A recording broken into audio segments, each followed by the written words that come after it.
Good morning. Happy Monday, everybody. I'm Melissa Nielsen with Waldorf Essentials, just in case you didn't know. And I hope you're having a wonderful Monday so far. Granted, if you're on the West Coast with me, you're probably just wiping the sleepy out of your eyes. So I hope you have a wonderful day today. I hope for those of you who are starting back to school today that you're really excited about what's coming, about like this new year. If you missed our video last week for the mid-year review, you should probably go back and watch it if you're teaching school in any capacity, just because it was a pretty good video. We talk about some of the things that we're doing and sort of how where we are in our school year, and we talked about really the purpose of the mid-year review and why it's so important. So today, though, we're going to talk about co-ops and etiquette at co-ops. And it actually kicks off a three-part series that we're doing on co-ops and sort of what they are, how to act in one. Today is all about etiquette in co-op. And the reason why we're doing that one first, because you might go, why didn't you start off with starting a co-op? Well, the reason why we're talking about etiquette today is I actually had in December, like twice in the same week, from two completely different co-ops, I had two moms message me and say, could you please talk about this? Because this is a problem for our co-op and it's driving me crazy. And so I was like, well, of course we could talk about that. So that's today. Next week is we're going to talk about starting a co-op. And then on the 21st, we're going to talk about like learning in a co-op. Now, I'm saying that, but we are also offering a paid training. And it's not included in Thinking, Feeling, Willing unless you are a Thinking, Feeling, Willing leader, like one of our amazing leaders.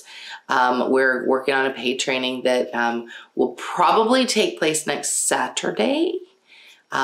Later in the day is my thinking. So that would be the 12th. So if you are interested in that, and it will only cost $35. So if you're interested in that, if you are wanting to start a co-op, if you are running a co-op and you're feeling like you don't have your legs under you and you're just feeling very frustrated, this would be a training to come to. So if you are on Instagram, send me a DM if you're interested. If you are on Facebook, send me a PM if you're interested. And we'll make sure that you get the link for that. What we'll have is in that training, we'll talk about all of these things like in depth. Generally, when I do trainings, I just let y'all talk until you have all the questions out. And so sometimes those trainings like start off being about an hour, but they end up being like 2 or 3 hours if needed, because I really want to make sure you get the value that you came for and that you get all your questions answered. So when we do those live coaching calls, they're as long as they need to be. And so we'll be doing this training, and we'll be talking about really the nuts and bolts of starting, like where do you advertise and who do you talk to and all of those things. We'll be talking about that. We'll be talking about sort of setting up your rules and guidelines. We'll be talking about picking your co-leader, how temperament's involved in that, what's important to look for. We'll be talking about sort of how to teach in a co-op and all of those pieces.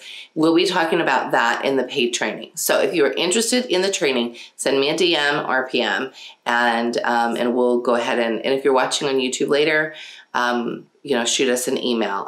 You can get us at Melissa, MELISA, at WaldorfEssentials.com. So that's my announcements this morning. Let's get going. So co-op etiquette. This is a really sensitive topic for some people, but I will say first it begins with having good rules in your co-op. So when I should probably back up. So just my resume on co-ops, I have run a co-op, started co-ops and run co-ops since, goodness, longer than I've been married to Eric. Because I was thinking, when we lived in Utah the first time, when my big kids were little, there was a great little Waldorf co-op that we wanted to join so bad that was in one part of town. And they had decided, after they had a couple of our friends come a couple of times, they decided that they needed to put a cap on their co-op because they were meeting in people's homes and it just had gotten too big. And so that was a lot of years ago. That was probably 15, 16, let's see, Harry's almost 22. It's probably almost 17 years ago. And so we really wanted something for our kids. And at the time, my oldest was only like 5 or 6. And so then I had a 3-year-old and a baby at the same time. And so we were really just wanting a space for our kids to get together every week and bake bread and, do things that were fun to them and that were along the Waldorf path. And so we started one there. We started, in fact, it was called Hobbit's Hollow. Now I remember. This is a lot of years ago, and I've had a stroke since then. So I was trying to remember this morning what was it called, and it just came to me. It was called Hobbit's Hollow, and it was when we lived in Salt Lake City, and we had a good little group of moms that came, and then there was the other group that that I said they didn't have room for us, but we got together for festivals, and that was nice. So even though we weren't rival groups, so we had friends within the groups, we allowed kids to come back and forth into both co-ops, and we had festivals together. So that was my first experience. And what we learned really quickly is that we needed to have some rules for those people who joined. So then when we moved to Idaho and we started another co-op up there, and that was really where the first threefold co-ops came from. We really needed to, we knew that when we started, we needed to have some rules. And then we moved back to Utah, started another co-op in Utah. And then when we moved to San Diego, I started a co-op here. So I've been around the block on the co-op scene. I've managed co-ops. I've been members of co-ops or a member of co-ops. And so when I bring you is, like I said, about 17 years of experience in working with other moms and in working with other moms and working with other people's children, which I'm telling you is a very sacred calling, to work with other people's children, and one you have to take very seriously. One that you have to really know that that's what you want to do, because it's really, as moms, the mom tiger comes out if somebody's being mean to our kid. And so you want to be that mom tiger for everybody's kids, which is a challenge. It's a challenge, not just your own. And then you also have to sort of realize that if your child has something going on, that you can't be the tiger for them when you know they've got something going on. You can be their advocate for sure, but when you know that you've got a child that might be the brat or might be and I don't like using that word. People are going to give me grief about the word. But you know the child I'm talking about, the child that's like falling apart and has no parenting behind it. So we had to make some pretty tight rules. And when we're in that spot of leadership, we have to sort of hold the space for all of those children. So our current co-op here in San Diego has about, we've been hovering around 20 moms. We're adding more moms every month. And right now we have about 40 children. And we started with about 10 core families and about 20 children. And then a lot of those moms that were in that core family or in that core group had more babies. And so we grew organically that way. And then we just started adding moms. We are very careful about who we have, and we have an interview process. And if you come to our paid training, I will walk you through our interview process and walk you through how to do it and walk you through how to do it without seeming too grouchy. Because when it comes to sort of allowing people into your co-op, you want to make sure you attract the right people. And that comes from, like, our interview process comes from trial and error, from situations where we haven't been very discerning about who we've invited in. So we're really careful about that. And we're really upfront that we're careful about it. So people can be mad and grouchy, but hey, I already told you this is what we're doing. So because this is what I told you, you can either like it or guess what? San Diego's big enough for another co-op. That's sort of been our line in the sand. Please stop me if you have any questions over there. Not yet. Okay. All right. So etiquette. First, let's talk about moms. So if you are a member of a co-op and you're going every week, we're going to talk about your personal behavior first and then how you deal with other people's behavior. So if you are a member of a co-op, let's establish what co-op means. So co-op is short for cooperative. And in the Waldorf world, I see two different kinds, and really only one is a true cooperative. So a true cooperative is one where all of the parents come together and work to have this group. That means everybody has some sort of role. Even if it's just a support role, everybody has some sort of role. The other cooperative or co-op word that I see used in Waldorf circles a lot is, or this happens sometimes in charters, when you just show up and you have another teacher, a teacher that as a group of moms you've hired. In my book, I'm just going to tell you, and you don't have to argue with me, that's not truly a co-op. A co-op is a true sense of everybody works together and everybody comes together. Everybody is truly like working to make sure that everybody's fed, working to make sure that somebody's taking care of the birthdays, working to make sure that somebody has the lesson in the circle, working, like all of those pieces are done by the moms in the co-op. It's not a drop off and run situation. It's not you're dropping off your kids and leaving. That's not a co-op. A co-op is everybody works together. So with that in mind, if you are part of a co-op, I want you to first listen for yourself, and then you can sort of listen if you've got struggles in the co-op. So if you are a member of a co-op, think about how you're showing up. So in a community setting, we all sort of bolster each other up. And with that, that piece of paper, with that bolstering each other up, that means that sometimes, maybe you've got sickness, and so somebody steps up into your space. But with that, you have to be the person too that others can rely on because you're part of a community. So you need to really think about how you're showing up. Doesn't mean you need to take on a lot. Depends on where you are in your life cycle as a mom. If you've got little ones, of course your ability to support's not going to be what it is if you're where I am, where my youngest is 7. So you want to really take stock of how you show up, because that is going to affect your community of co-op family there as a whole. So taking stock of how you show up personally is huge. Then you have the issue of, okay, so I know how I'm showing up, but Susie Q is just coming to just stir it. And you can almost see it. And you're not probably the only one who thinks it. You are in a setting where everything's going great and Susie Q's late as usual, and not like 5 minutes late, but like 20 minutes late. And she wants everybody to stop and notice that she's late. And then she comes in complaining about things.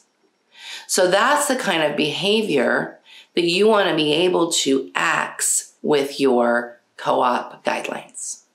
You want to be able to say, so this is our rule. If you're going to be late, and it happens, you need to not make a big deal out of it.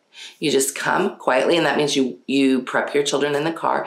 Hey, we're 10 minutes late today, and they've already started circle. So we're going to just quietly slip into circle. And it works so beautifully when everybody does that. Works so beautifully when we don't go, oh my gosh, you were late, but oh, we're so glad you're here. Nope. Do not give any attention to that behavior because then it just repeats. Don't do that. So you want people to just be able to slip in, quietly start. If you have somebody in your co-op that is this person that likes to then come and stir up negativity, you've got to be on it. You've got to be on it. There's a saying in the business world to be slow to hire and quick to fire. And I would say the same thing applies in the Waldorf co-op world. You want to be slow to let people in and quick to let them go if it's not working, because guess what? You know, if you're a co-op leader and you've put some personalities together, some temperaments together that just don't work, or maybe you've got great temperaments together, because I'm of the belief that all temperaments can work together when they work to balance. But maybe one person is like way out of balance and it's just throwing the whole co-op off. So you can, if you're a leader, you can have a conversation with this mom, and it will be hard at first, especially if you are not about confrontation. Let me tell you, even when you are more of like, cause you know, I'm pretty choleric, and my co-leader is, she's pretty sanguine. So I'm choleric, sanguine, and she's sanguine choleric. So we mesh really well. She calls me on my stuff, I call on her stuff. It works really well. That's we'll talk about in our paid training about like choosing a co-leader and all of that and how you work together. Excuse me. But my co-leader and I have agonized when we've had to tell somebody that they're done, like agonized. But that's because we love the community as a whole, and it's not a fun situation. But you have to lead. You have to lead, and we do not lead our co-op by consensus. And I would recommend that if you are a leader, that you do not lead your co-op by consensus, because the leaders are the ones that do the brunt of the work, even if it's a cooperative. The leaders are the ones that do the brunt of the work. So you are the ones who have you're the ones who have the burden of making sure that everything runs smoothly. That's not something that is everybody's burden. It's your burden. Excuse me. So you want to make sure that you and your co-leader are on the same page with the struggles that you might be having. And the first thing that I suggest is, if you are having a struggle with somebody, is first looking within and saying, okay, is this just my struggle? Am I being overly critical? Is there something going on in my life that is making me feel like I'm doing this with this person, like I'm just butting heads? Or is there something that they're doing that is really frustrating me? Are there other people in the co-op that probably feel the same way I do? Maybe they've expressed it to you. Like first looking at yourself. And then, like I said, don't be afraid to call them on it. Hi, Mom. My mom's joining us on Instagram. Don't be afraid to call people on it, because I think that it is important, and you can be really nice about it. You can say, Susie, we just needed to talk to you a little bit because we feel like you're overly negative. Is everything okay at home? Are you doing all right? Is because we're just feeling like you're coming and you're picking apart everything that we're doing. And really and truly, we want everybody to be happy here, including you. And it just doesn't seem like you're happy here. Maybe this isn't the greatest fit for you.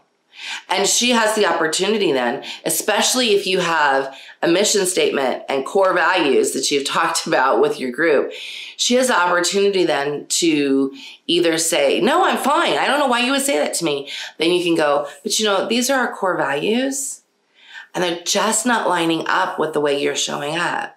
So, and you can be like really kind. You hear what I'm saying. I'm not being mean. And you can then point out, see, there's these two right here where we're talking about being happy and contributing in a positive way to the co-op. And it's just, we're really struggling to see that. So we're letting you know that we would like to see a change in that, or you are welcome to try a different situation. And you want to be careful with that if you're a leader, just because you've got kids involved. And if you've got kids, you know, with having kids involved, then they're sort of bonding to their friends. And in many situations, this might be the only like gathering that this child has every week. So by giving the mom the opportunity to assess herself, then she has the opportunity to sort of go within and ask herself the same questions that I suggested you ask yourself. And then she has the opportunity to say, nope, I'm done. Y'all are crazy. I'm just not doing this anymore. And just pull her kid and be done. Or she has the opportunity to show up in the way that you need her to, in the capacity that you need her to. Also, I would say that if you have any troublemakers in your co-op, give them a job. Have them do something. Getting them busy instead of having them be idle is super helpful. It's super helpful, especially if it's a job that may not be a big deal, but will seem a big deal to them. So they will take it on and they will put all that energy into it and hopefully turn them around, because that's really what you want. You really want to be able to have a nice cohesive group. And even if Susie Q is rubbing you the wrong way, gosh, if she could just show up in a different way, then it might be so much better for everybody. So you really want to be able to turn that around if you can. If not, if it were to continue with Susie Q, then I would give it, depending on how often you meet, I would give it some time, maybe 2 weeks. And if she still continues to show up that way, I would again approach her with your co-leader and say, hey, Susie Q, this just is not working. We're sorry. We realize how much you probably feel like you need to be here and your child needs to be here. But we talked to you about this and it's just not working. So we want you to know that this is your last co-op. And it helps by when you talk to her the first time, sort of saying, we're going to go a couple more weeks and make sure that things get better. So she knows she's on notice. And that way you're sort of giving her the opportunity to show up the way you like, that it's in alignment with your core values that you've written out. If you don't have sort of a statement of who your co-op is, what your co-op is, or some core values laid out, you probably want to do that like today. And then you want to present it at your first meeting this month, because it is important. If you don't stand for something, you'll fall for everything. And I know that's kind of an old cliche, but if you do not decide where you stand, then you're going to attract all kinds of people, and they might not be the right fits. They might not be, and there's nothing wrong with that. There's nothing wrong with worrying about and cultivating like the sanctity of your group. Like our core group is very dear to us. And like each of us, there's not one mom that's in our co-op that I would not feel like I could call and say, hey, can you do me a quick favor because I've got this emergency? There's not one. Even if she couldn't help me, I got 16 others I could call. So it really is a beautiful space when you can all come together that way and everybody's on the same page. Any questions over there? We're doing good? We're doing good. All right. So now how do you deal with little Johnny, who might be Susie Q's son, who is just abhorrent? So first, I would say, as a mom of kids that have some special needs, you want to unpack that, because if you don't have any special needs going on in your home, you are likely just looking at things with the different lenses than those of us who do. But I'm also going to say that autism or sensory stuff is also not a reason for your child to be falling apart. It sounds like if that is your issue and you have a child that is out of control, you probably want to message Kelly or I. We've been on this road a long time. Kelly does a lot of trauma coaching. She also is a whiz at so much with regards to special needs. I have a fair amount of background with regards to special needs. If you are struggling with how your child shows up at places, then it starts at home. It starts at home. So if you have determined that Johnny, who is Susie Q's son, is not a child that has spectrum issues, then you might need to approach Susie Q and say, I love you and I love Johnny, but Johnny is just mean. Or we are having issues. And it doesn't happen in a vacuum. You know, usually if there's one child that is, excuse me, that is a troublemaker, it's happening not just to your child, it's happening over and over and over again. So, and chances are, for those of you who are in this situation and agonizing over talking to Johnny's mom already knows he's a brat. So it's your job to be kind, but to also put a boundary down and say, you know, whatever is going on. In the last month, you want to bring examples. Johnny's been hitting and biting and kicking sand in kids' faces, and we can't have that behavior here. We want this to be safe for everyone. So we're inviting you to be closer to Johnny and really hold the space. Because that's one big thing. I mean, we talk in our co-op all the time about holding the space with your children. And when they're not in a class and we break out into classes, then mom is expected to hold the space on the playground, in the field, wherever your child is. You're expected to be there. That's part of showing up in a co-op, is not sitting and pouring your heart out to another mom who, you know, and having your own little conversation. Your job as a co-op member is to hold the space for your child, period. And then have mom time at another time. So that's part of being a community. So really and truly, when it comes to sort of working with kids that you're having a major struggle with, one of the first things that I do, and, you know, like I said, we have 40 kids. I didn't love all of them in the beginning. I had to really work at that. I really had to. There are some kids that generally you feel really good about. And like that, I like how that child is showing up. And there might be some kids where you're like, I don't like that child. I don't want to be near that child. So one of the things I've had to do with some kids is really sort of go within myself and go, all right, my job as a leader is to show up and love everybody. How do I love Johnny? How do I figure that piece out? And figuring out what's rubbing you the wrong way about Johnny is going to help you. And you can't do a laundry list of, well, his parenting is bad and he watches too much TV. Don't do that, because hopefully you have not attracted that person to your co-op. But if you have, then you have to be able to talk to the mom. And if you're listening and you're thinking, I don't know how I would talk to the mom, I would first talk, if you're not the leader, talk to your leader. If it is the leader's child, because that was one of the emails that I got. One of the emails I got was, I have this great co-op, I really love it, but the leader's child is just out of control. Talk to the leader. Because sometimes people get so worried about talking to the leader. Listen, if Soraya is doing something that is irritating other children, I want to know. Not because I'm going to go like beat her or anything crazy like that, but because either I can say, you know, you're right, she's had a really rough month. She's had a really rough month, and we're working on some new supplements with her, and it's just not going right. I am so sorry that that's been your experience with her. Can you tell me exactly what happened so that we can work on fixing it? And then Soraya, guess what? Gets to fix it because she's 7. Even if she were 4, we'd be like, okay, talk to me about why you're so mean to Johnny. It would be like that. Because we want everybody to feel safe there. And that helps when you talk to that child about being safe.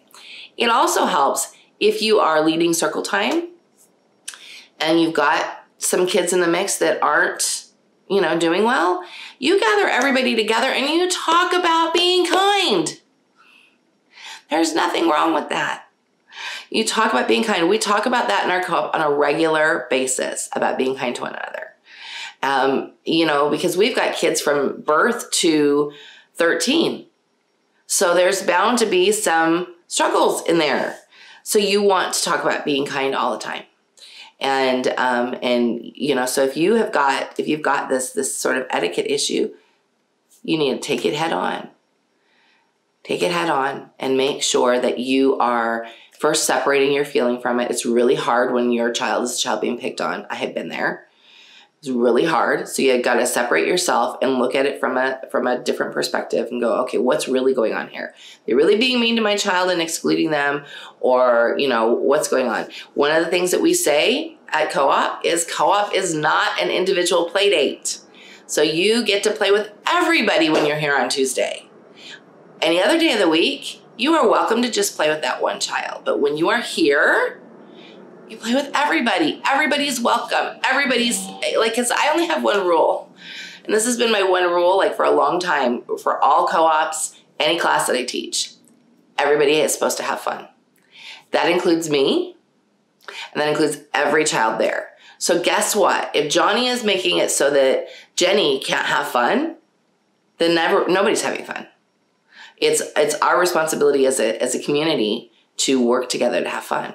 And that means we all have to work on how we're showing up. And there's nothing wrong with teaching children how to show up. And there's nothing wrong with going, okay, Johnny's having a really bad day. We're going to go home, even if you're the leader. I have done that. I have said, Soraya, this is the last time we're talking about this. And if we have to talk about it again, we're going to go home. Guess what? We've gone home. We've left grocery stores. We've left, we've left Target. There's so many places. If you are in a situation where your child needs you, don't be worried about leaving. You just need to leave.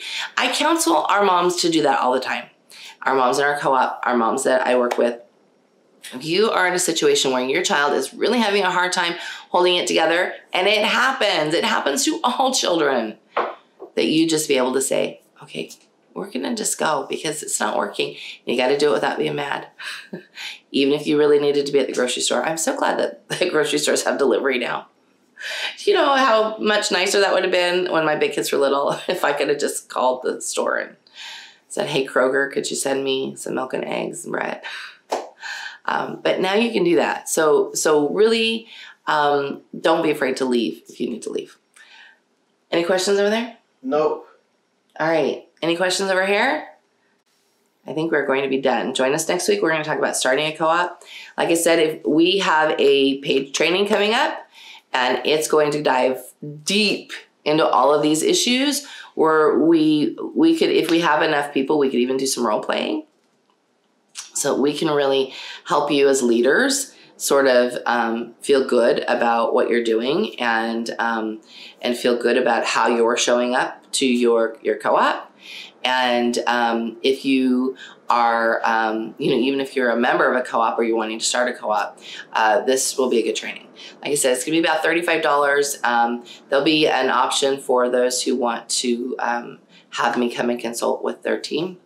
And there'll be an option for that as well. So if you're interested, send me a DM in Instagram or PM in Facebook, and we will put that together. Otherwise, we'll see y'all next week.